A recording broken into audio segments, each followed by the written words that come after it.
Dear student, मैं प्रवीण कुमार यादव ओम classes की YouTube channel पे आप सभी का बहुत बहुत स्वागत करते हैं। आज मैं आप लोगों के बीच में लेके आया हूँ वर्णमाला। हिंदी विषय से वर्णमाला लेके आया हूँ, जिसे आप बोर्ड पे देखिए। वर्णमाला देखिए, वर्णमाला में पहले आप जानिए ह्रस्व स्वर किसे कहते हैं। ह्रस्व स्वर किसे कहते हैं? जिन स्वरों के उच्चारण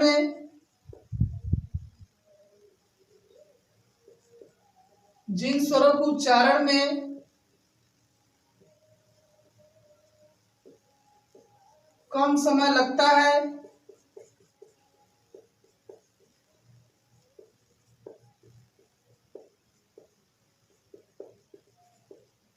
जिन स्वरों के उच्चारण में कम समय लगता है उसे हम क्या कहते हैं? ह्रस्व स्वर कहते हैं। जिन स्वरों के उच्चारण में कम समय लगता है उसे हम क्या कहते हैं? ह्रस्व स्वर कहते हैं। जैसे अ को बोलिए, देखिए कम समय लगेगा। आ ज्यादा समय लगेगा। तो आ क्या है? ह्रस्व स्वर नहीं है। छोटी ई, छोटा ऊ और री, ये सब क्या है? ह्रस्व स्वर है। और दीर्घ स्वर देखिए,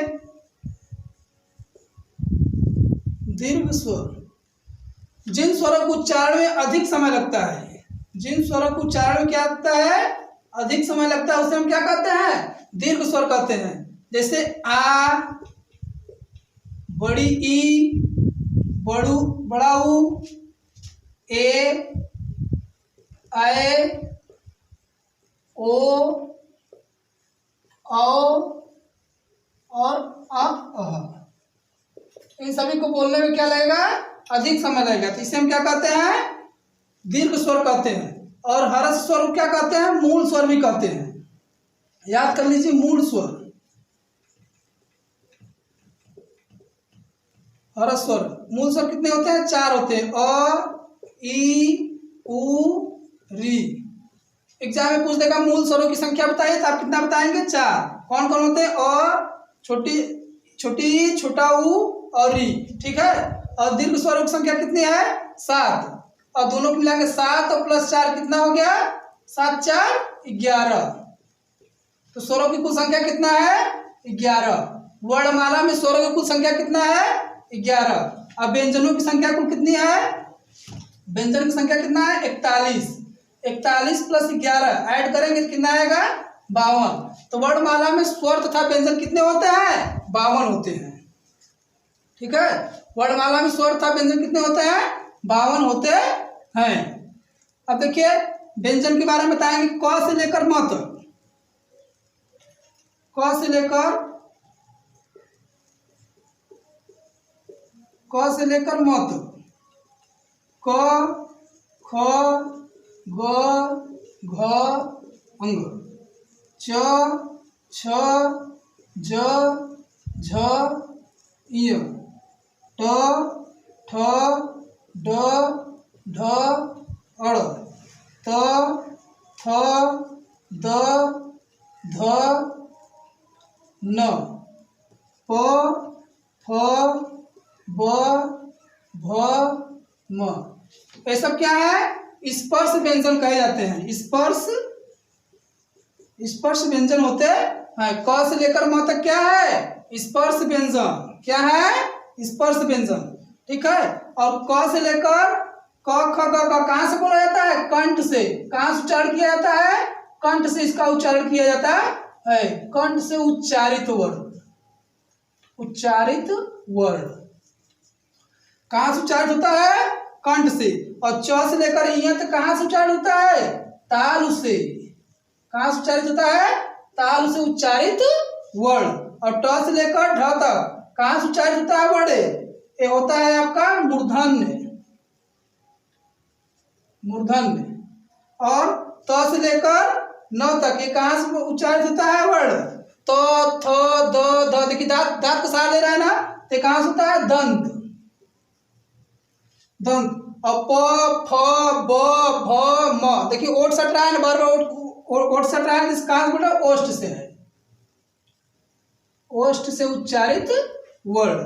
क से लेकर अंग तक कंठ है, च से लेकर इ तक तालु है, ट से लेकर अड़ तक मूर्धन्य है, थ से लेकर न तक दंत है और प से लेकर म तक ओष्ठ है। ठीक है, इसे देख लीजिए, आप लोग अच्छी तरह से याद कर लीजिए।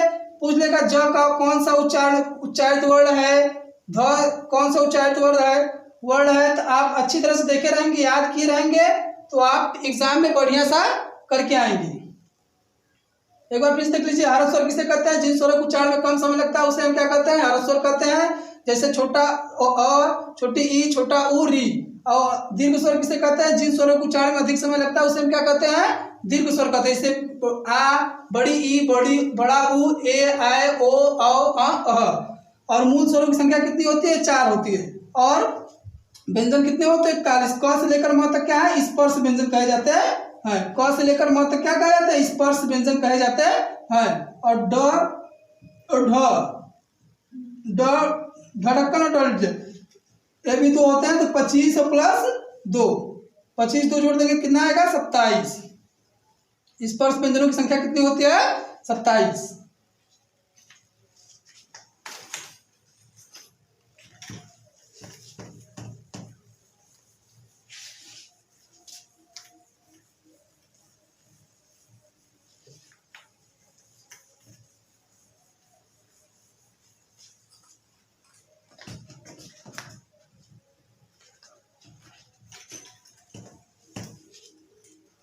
अब देखिए आगे बताएंगे हम आप लोग को। य, र, ल, व। य, र, ल, व, ये क्या है? अंतस्थ व्यंजन है। अंतस्थ, कौन सा व्यंजन है? अंतस्थ व्यंजन। और स, ख, स, अ, ये कौन सा? ऊष्म व्यंजन है। ऊष्म व्यंजन।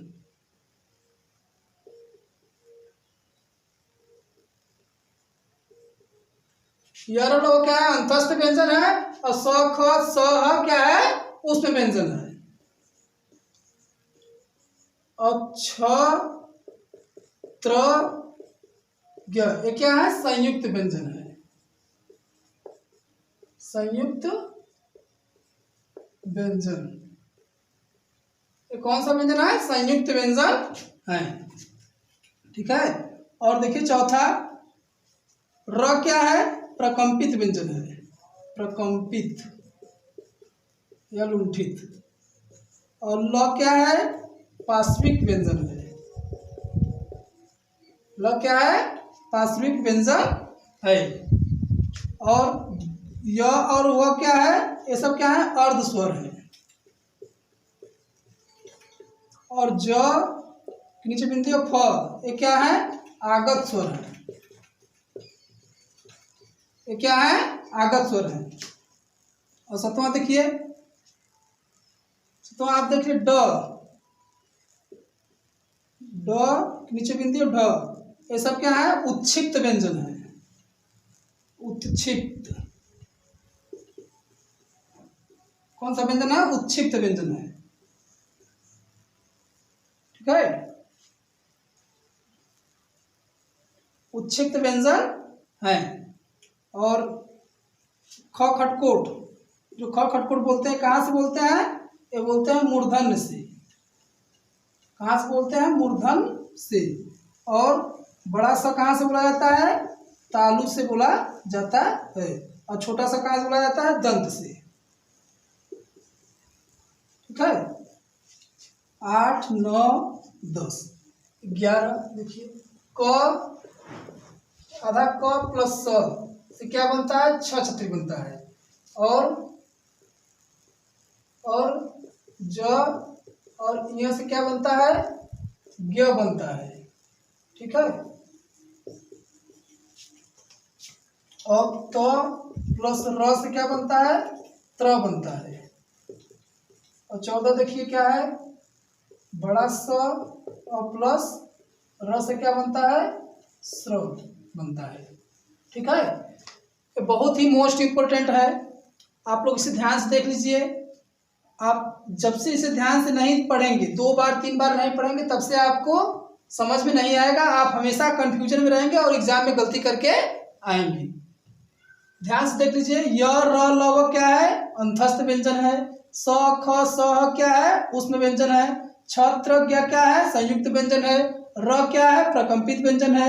ल क्या है, पार्श्विक व्यंजन है। य और व क्या है, अर्ध स्वर है। ज फ क्या है, आगत स्वर। ड ढ उच्छिष्ट, खटकोट बड़ा सा मूर्धन, ठीक है, मूर्धन से बोलते हैं। बड़ा सा ताल से बोलते हैं। और स क्या से बोलते हैं, दंत से बोलते हैं। ठीक है, क प्लस स क्या बनता है, छ छत्री बनता है।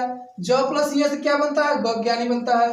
त प्लस र से क्या बनता है, त्र बनता है। और स प्लस र से क्या बनता है, स्र बनता है। ये 14 चीज है, इससे आप कॉन्सेप्ट इसका क्लियर कर लीजिए, देख लीजिए बढ़िया सा। ठीक है, याद कर लीजिए, आपके एग्जाम में 1-2 क्वेश्चन बराबर पूछेगा हिंदी में। जिस भी एग्जाम में यदि हिंदी पूछता है तो इसमें से वर्णमाला से 1-2 क्वेश्चन फिक्स है, पूछता है।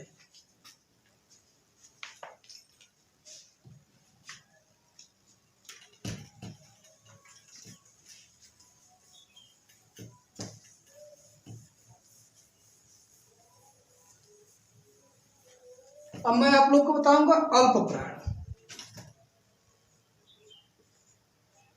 अल्प प्राण और फिर महाप्राण, अघोष और सघोष।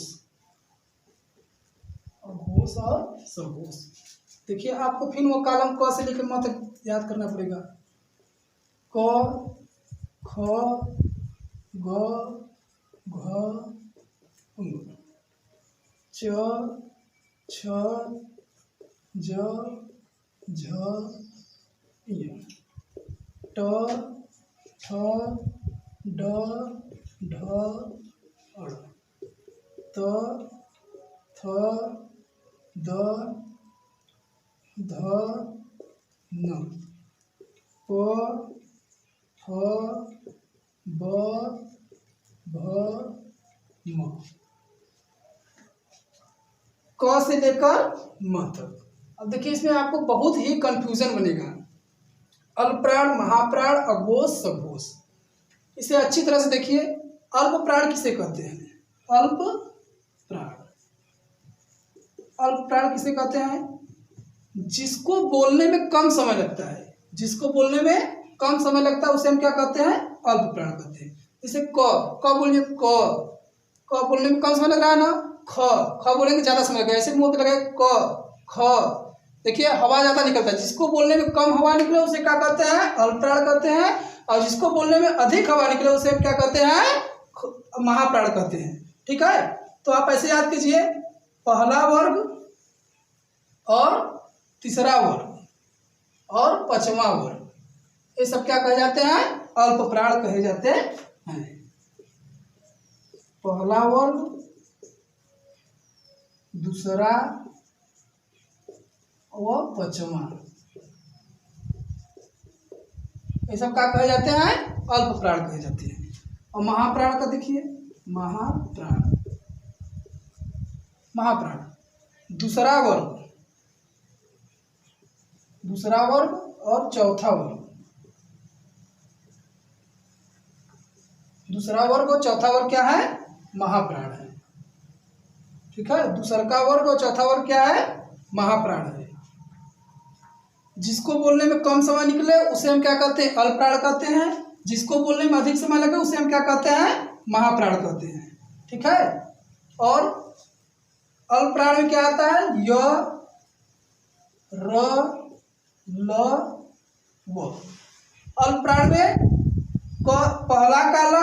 पहला वर्ग, दूसरा वर्ग, वो पांचवा वर्ग और य र ल व, साथ में ये सब क्या है, अल्प प्राण है।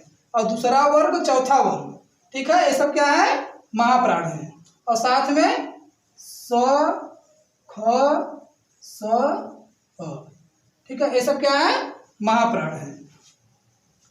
पहला वर्ग और दूसरा वर्ग और पांचवा वर्ग और य र ल व साथ में क्या है, अल्प प्राण है।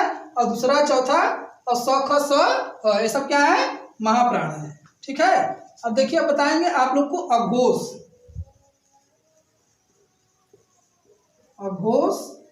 और सघोष। अघोष में देखिए पहला, प्रथम व द्वितीय, प्रथम व द्वितीय वर्ग तथा स ख स, और क्या है अपवाद है, और क्या है अपवाद है। प्रथम वर्ग व द्वितीय वर्ग, पहला ए वाला वर्ग, अब इसमें देखिए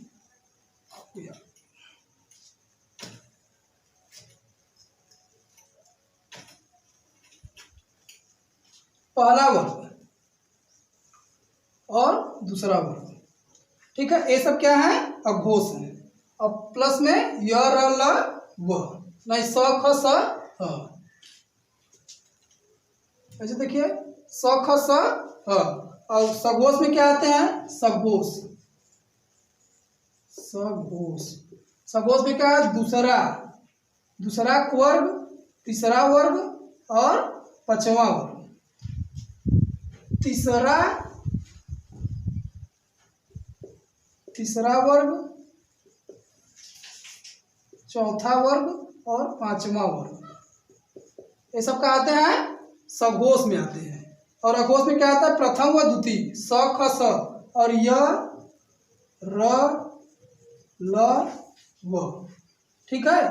सघोष में क्या तीसरा, चौथा, पांचवा, ग से लेकर ब तक, घ खड़ी से लेकर भ भट्टी तक और इ से लेकर म मछली तक, ये सब क्या है सब सघोष है। और क से लेकर प तक क्या है आपका अघोष व्यंजन है, और ख से लेकर फ तक क्या है अघोष है, ठीक है।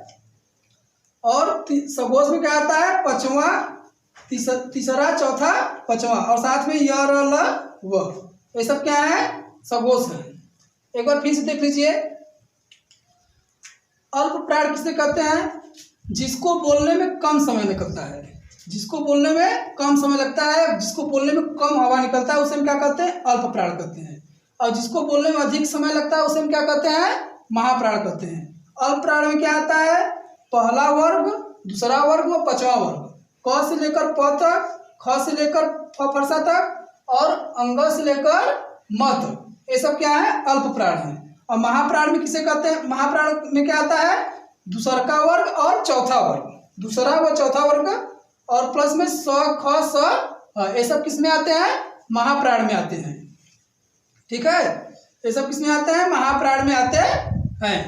ख से लेकर फ तक महाप्राण है, ग से लेकर ब तक ये सब क्या है महाप्राण है।